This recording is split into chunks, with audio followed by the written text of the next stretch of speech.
Hello everyone, હું H K Barad cooking ચેનલમાંથી બોલું છું। આજે આપણે બનાવીશું વટાણા બટાકાનું સ્વાદિષ્ટ શાક। લીલા વટાણા અને બટાટાનું શાક બનાવવાનું છે। મસાલો પણ કટિંગ કરીને તૈયાર રાખ્યો છે। 3 ચમચી તેલ એડ કરીશું।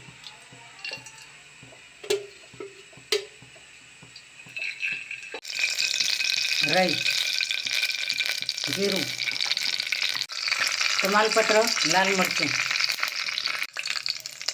हींग एड करीशुं। कटिंग करेली डूंगळी अने टामेटा एड करीशुं।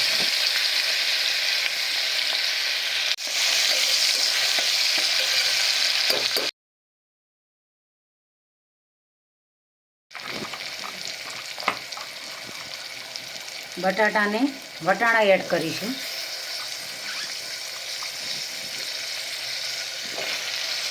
सरगવાનો पाउडर एड करीशुं। मिक्स करी दईशुं।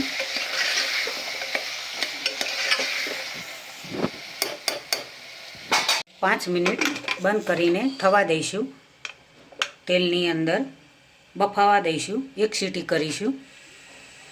तेलनी अंदर बफाईने वटाणा बटाटा तैयार थई गया छे। हवे गैस चालू करीशुं।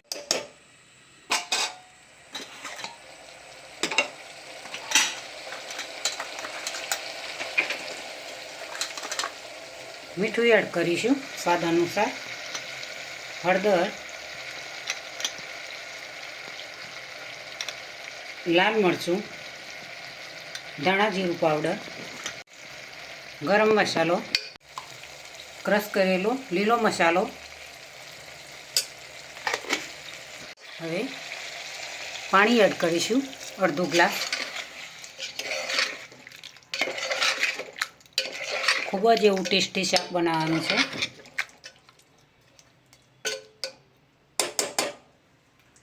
हवे एक सीटी थवा दईशुं। टेस्टी वटाणा बटाकानुं शाक तैयार थई गयुं छे।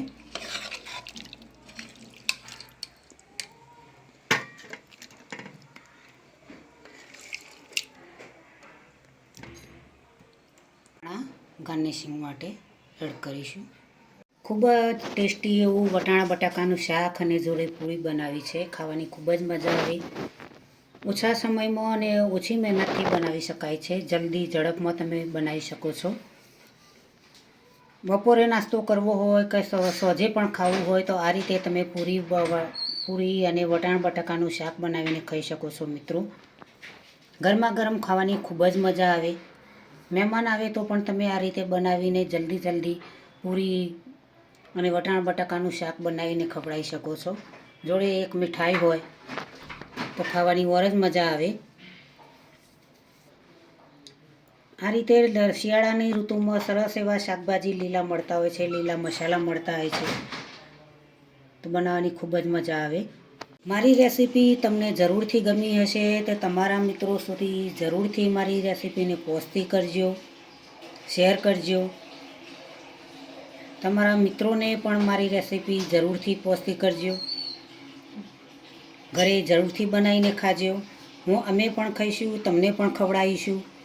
મારી ચેનલને સબસ્ક્રાઈબ કરજો, મારા વિડીયોને લાઈક કરજો, શેર કરજો, બને તો કોમેન્ટ કરજો। ચલો મળીશું નવી રેસીપી સાથે। બાય।